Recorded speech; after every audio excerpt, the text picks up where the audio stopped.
na isang kabayo na nagngangalang si Fancy ang opisyal na kinilala ng Guinness World Records bilang oldest living horse sa buong mundo na umabot sa kahangahangang edad na 37.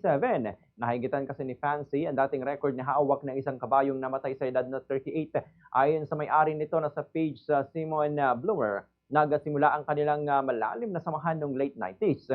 Nakilala na nooy 8 taong gulang na si Paige, si Fancy na 12-year-old naman noon sa isang training facility. Nabighani agad ang bata sa katapangan at lakas ng kabayo, lalo na nang malaman nitong iniligtas ni Fancy ang asawa ng dating trainer nito mula sa isang lumilipad na yero ng may malakas na bagyo.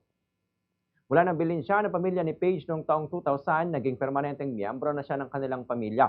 Bilang isang American quarter horse, karaniwang umaabot hanggang sa 25 hanggang 35 years ang buhay ng lahi ni Fancy.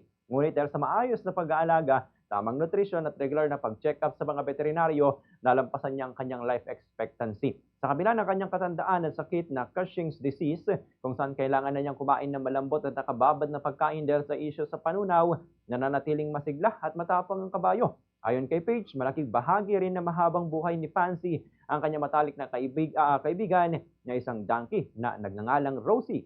Nagsisilbi namang mata ni Rosie si Fancy, ngayon lumalabo na rin ang paningin nito. Fast sa radyo!